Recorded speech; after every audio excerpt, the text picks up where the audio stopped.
Assalamualaikum warahmatullahi wabarakatuh. Hari ini saya akan melanjutkan presentasi saya yang sebelumnya pada bab 5, yaitu implementasi pengendalian manajemen. Bagian A, pengendalian manajemen pada organisasi khusus aplikasi pada sektoral. Di sini ada pokok pembahasan. Yang pertama, organisasi jasa, organisasi layanan handal, lembaga jasa keuangan, activity based costing atau ABC, tinjauan industri, dan organisasi nirlaba. Yang pertama, organisasi jasa. Faktor-faktor yang terdapat dalam pengendalian manajemen industri jasa adalah sebagai berikut. Yang A, tidak terdapat tempat persediaan. Persediaan dalam industri manufaktur dapat meredam fluktuasi volume penjualan. Tetapi industri jasa tidak dapat menyimpan layanan untuk dijual di masa depan. Organisasi jasa perlu berupaya meminimalkan kapasitas yang tidak terpakai karena banyak biaya bersifat yang jangka pendek. Yang B, kesusahan dalam mengendalikan kualitas. Industri jasa tidak bisa memperhitungkan mutu produk hingga dikala jasa diberikan, serta evaluasi tersebut kerap kali bertabiat subjektif. Yang C, organisasi multi-unit. Beberapa organisasi jasa memiliki banyak unit di berbagai lokasi. Masing-masing unit relatif kecil.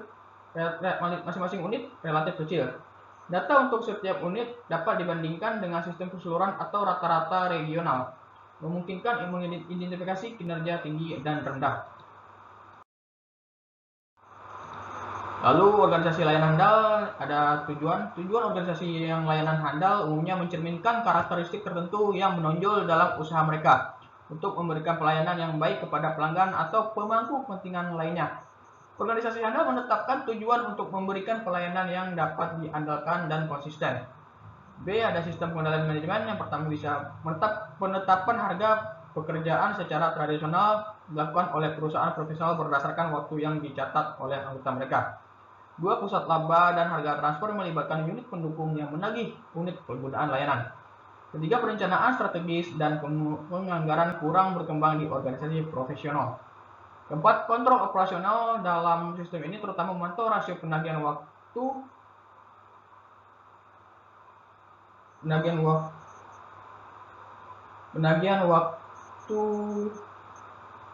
untuk memastikan biaya partisipasi mencerminkan harga yang diharapkan. 5, pengukuran dan evaluasi kinerja operasional bisa sulit, tetapi metrik kinerja objektif digunakan dalam beberapa kasus. Lalu ada lembaga jasa keuangan. Lembaga jasa keuangan meliputi bank umum dan lembaga barang bekas, perusahaan asuransi, lembaga keuangan bukan bank, reksadana, dan perusahaan sekuritas. Prinsip dan konsep umum sistem pengendalian manajemen aplikasi harus disesuaikan dengan karakteristik khusus seperti berikut. Yang pertama, aset moneter. Kedua, periode transaksi. Ketiga, risiko dan penghargaan. Keempat, teknologi.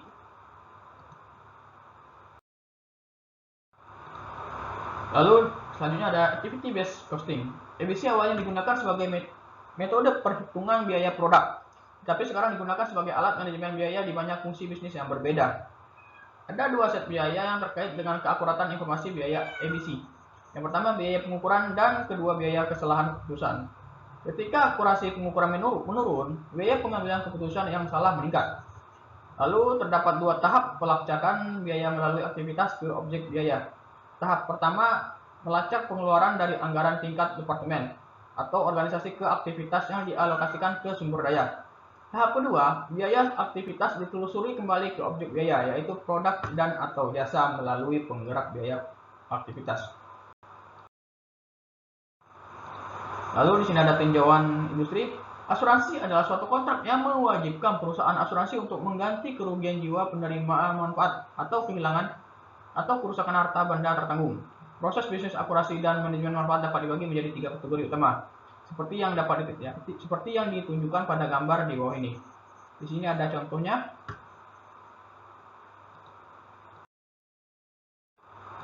Lalu ada organisasi nirlaba. Organisasi nirlaba didefinisikan oleh undang-undang merupakan organisasi yang tidak bisa mendistribusikan peninggalan ataupun pemasukan kepada ataupun buat kepentingan anggota, pejabat, ataupun direkturnya. Adapun ciri khusus yang dapat menggambarkan organisasi nirlaba yaitu yang pertama, tidak terdapatnya dimensi laba. Kedua, modal yang disumbangkan. Ketiga, akuntansi dana. Keempat, organisasi nirlaba diatur oleh dewan pengawas.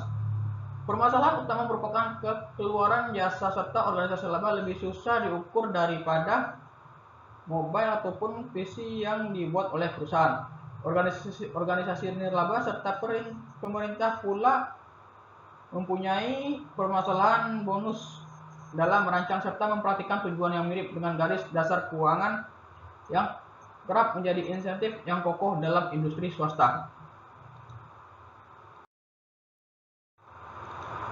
Lalu kita akan melanjutkan ke bagian B, proses merancang sistem kontrol. Pokok pembahasan di sini ada 12 langkah untuk merancang sistem kontrol, masa depan sistem pengendalian manajemen, dan ringkasan. Di sini ada 12 langkah untuk merancang sistem kontrol. Yang pertama, mendengarkan dengan cermat kebutuhan pelanggan. Kedua, melakukan psikotes terhadap seluruh proyek dalam kerangka keseluruhan. Langkah ketiga, menentukan dengan jelas tujuan. Keempat, memberikan kesempatan bagi setiap orang untuk berbicara tentang tujuan dan cara penyampaiannya. Kelima, membangun database dan membuat diagram alur transaksi. Keenam, menentukan indikator kunci dan membandingkannya dengan rekomendasi yang diperoleh. Untuk langkah ketujuh, menentukan metode pengukuran dan atau pengamatan input dan outputnya. Langkah ke-8, lihat pengukuran ini dan amati serta analisis datanya. 9, diskusikan hasilnya. Ke-10, siapkan dan diskusikan laporan awal yang berisi solusi alternatif. Langkah 11, atur ulang laporan. Ke-12, menyerahkan laporan akhir kepada manajemen. Lalu di sini ada masa depan sistem pengendalian manajemen. Terdapat beberapa prinsip pengendalian manajemen yang selalu penting atau dapat memandu desain ulang sistem untuk memenuhi kebutuhan manajemen baru. Yaitu yang pertama, selalu berharap orang tertarik oleh kepentingan mereka sendiri. Kedua, rancang insentif sehingga mereka yang mengejar kepentingan mereka sendiri juga dapat mencapai tujuan organisasi. Ketiga, mengevaluasi kinerja aktual berdasarkan kinerja yang diharapkan atau kinerja yang direncanakan dan jika mungkin merevisi produk aktual. Keempat, mengingat kinerja non-keuangan sama pentingnya dengan kinerja keuangan. 5, serangkaian standar pengukuran kinerja di seluruh rantai nilai bisnis. Lalu yang terakhir ada ringkasan. Keuangan perbankan, non-bank, reksadana, dan asuransi memerlukan sistem kontrol ketat karena sulit bagi mereka yang mengelola aliran dana untuk melibatkan semua pihak dalam pengambilan keputusan. Organisasi keuangan berbeda karena uang dianggap sebagai bahan mentah dengan biaya penggunaan yang bervariasi. Profitabilitas transaksi terukur setelah komitmen bertahun-tahun dan organisasi nirlaba tanpa keuntungan kontrol laba. Membuat keputusan pengeluaran subjektif tetapi efisien dalam menanggapi pengurangan sumber pendanaan. Kontrol manajemen operasional berfokus pada operasi berkelanjutan, sedangkan kontrol manajemen proyek memiliki akhir.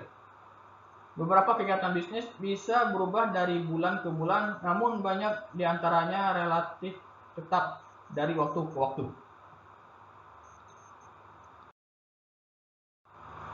Sekian presentasi dari saya, mungkin ini yang terakhir saya sampaikan. Terima kasih banyak. Assalamualaikum warahmatullahi wabarakatuh.